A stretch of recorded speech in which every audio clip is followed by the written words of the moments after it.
Greetings, everyone. I wanted to do a video speaking about the easiest way to get what you want. Sounds complicated, yet it's actually quite simple. One of the first things, spiritually speaking, that we should understand, really understand, which is like the basic, like ground level understanding of manifestation, is the power of thought. If you understand and then learn and master the power of thought, the power of creative thought, then everything else will very easily fall into place. We have to understand that. I'm looking at my notes because I don't want to miss anything written down here. Belief and faith are really also up there with thought. If there is no belief and faith behind the thought, then the thought or the manifestation won't happen. Let's say you're like, well, I really need them to give me a promotion. And then you back up that thought with, but my boss doesn't really like me very much, so I don't know how that's going to happen. You've now canceled out your manifestation that easily, because doubt is the biggest killer of manifestation.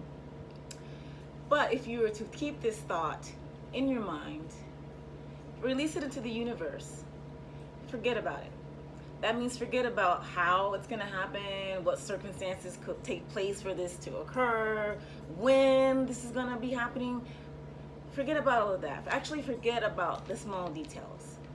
The people that have the most faith and that are the most simple minded as it goes to manifesting, they don't do a lot of overthinking about it. They put it out into the universe. I'm going to have financial surprise, financial blessing very soon, sooner than I expect. Send the thought out.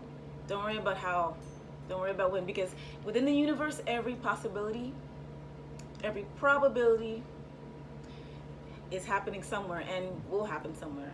And that's where we talk a little bit about 0 point field. The 0 point field is the field that's outside of time and space, where creations happen, where everything can happen without limitation.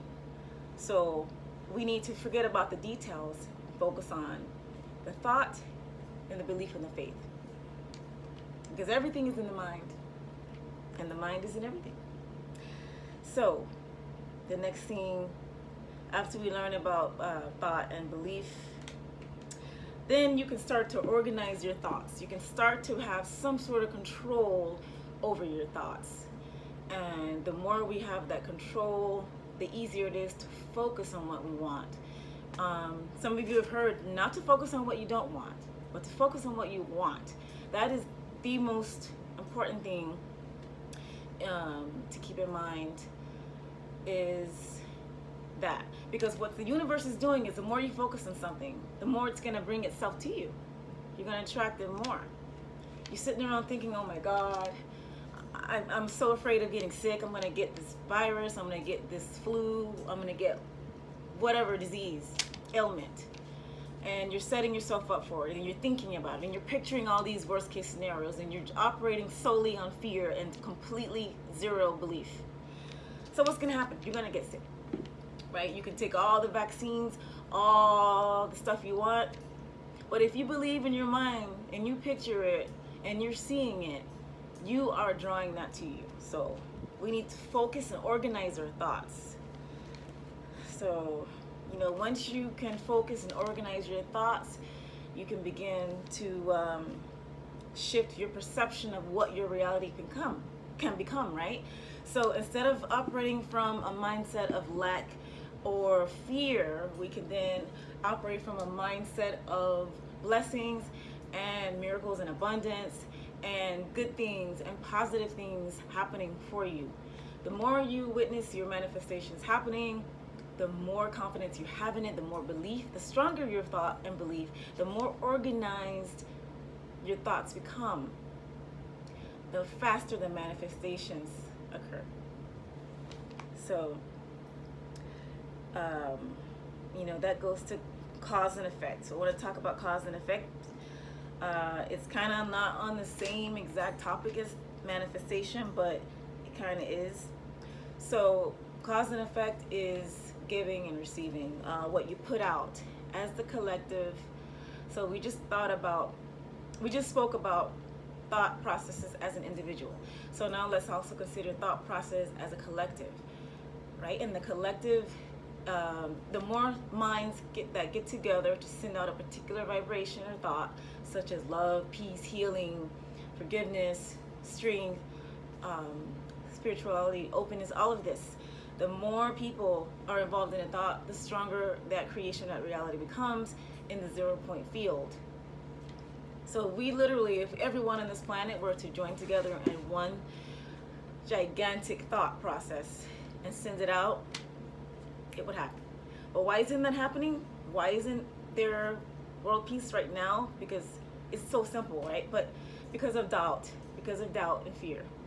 Okay, so the more we send out loving vibrations and connectedness and oneness, that affects the whole, because everyone's soul and everyone's thought matters. It's a ripple effect. The more love, the more generosity, the more beauty, the more patience, the more forgiveness, the more of these positive things we put out as one person, it affects everyone. It multiplies. So we really have the power to create the world that we want, and we're on the right track. I can definitely feel that in my spirit, that we're in the right track. So we can definitely have some phenomenal changes take place when we understand how to work with the alchemy of thought, manifestation, and a shift of perception of life. Because we can have good things if we want them, and we send that out into the universe, and we expect them with strong belief and conviction. But if we don't, and if we're scared or we're doubtful, you have to work on that first. So we're gonna get everything going in one direction. That's the mind, the emotions, the body, and energy. Once you're organized in all of these things in one direction, you're working with a lot of power and a lot of fuel for manifestation there. So that's kind of what I wanted to talk about. And I'm definitely not here to like convince people or convert people to my way of thinking or my belief systems, which are varied actually, because I don't subscribe to one particular tradition or religious pantheon or anything like that. I'm actually moving towards an attitude of Ahmanism, which is the belief that no one religion is the truth, but there is a little bit of truth found in all religions. So that said, I don't limit myself to anything like that. And I'm not here to make you think the way I think. I'm actually here to remind you to think for yourself. Critical thinking is what I'm here to remind you is a good possibility for you to expand your mind.